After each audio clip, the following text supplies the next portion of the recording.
Welcome to the program, friend. It is I, your servant, Randall.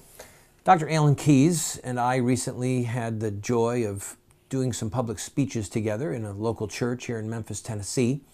We brought our television gear with us, and they came out pretty good, so we thought, might as well air them on this broadcast.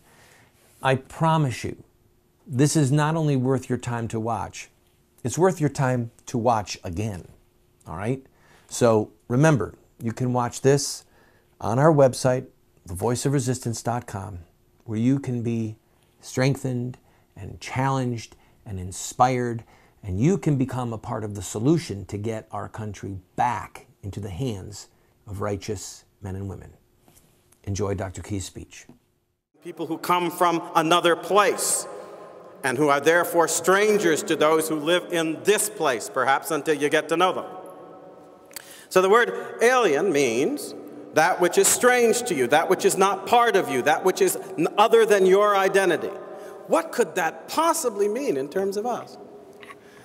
Well, to be quite frank, it means that God has filled us up with substance. And it's not just God in the abstract. It's not God flowing beard God. It's not God made up with a pumpkin smile like the God in Castaway and all of this. No, not that kind of God. There is a specific term that's used in the Declaration, referring us to the very beginning, by the way, of the biblical understanding of God. Very first thing the Bible mentions about God. In the beginning, God did what? Created. And so, in the Declaration, who do they refer to? The Creator. Are endowed by their Creator with certain unalienable rights. The Creator is the one who makes you, who determines who you are in terms of your nature, of the way in which you exist, the way you're put together, the way your body is made, the way your brain functions, the way your heart functions, the way every part of your being functions. That's determined by the Creator. That's what the Declaration says. It's not a coincidence, in my opinion, that the Declaration is in that regard, it tracks exactly with the Bible. Creation of all things ascribed to God. It tracks exactly with the Gospel of John. In the beginning was the Word, and the Word was with God, through whom, what? All things were made. Yes? And so the Declaration looks back to the Creator and says, well, the Creator is the one who made us. But these days, I think we can actually take it a step further than perhaps generations before us, because we have another sense of making and creating, even in human terms, that might help us to understand better what we're talking about when we talk about rights.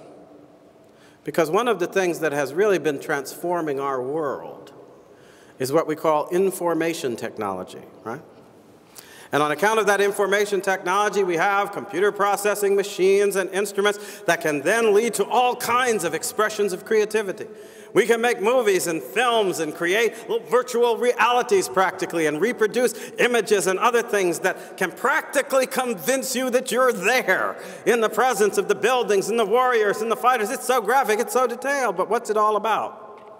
It's all about processing bits and pieces of information in a right order that then produce a certain material result. So, in one sense, we understand today what it means that the Word would be the source of creation. Because what is a little bit of computer data? A little bit of computer data is a word that is expressed in a language understood by the computer.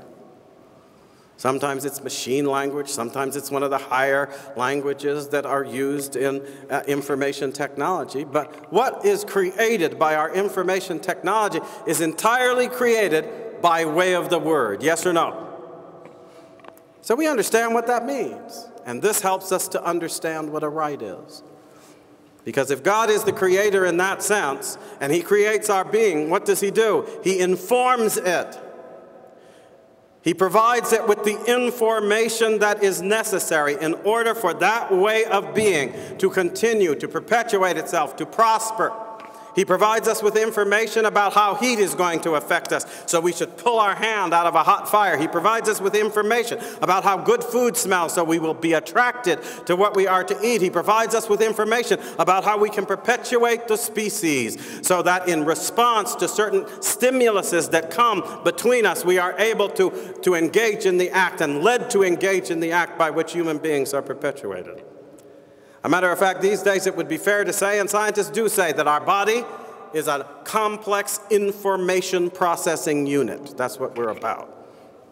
What's one of the things that has to be done in a computer program, though, to get the outcome? You have to write programs, and programs consist of little programs, and those little programs consist of instructions that are arranged in various ways to produce the same result all the time. Those instructions are called algorithms, and they incline that at certain points, certain choices and certain activities are going to take place according to a routine. Huh? Well, that explains something, doesn't it?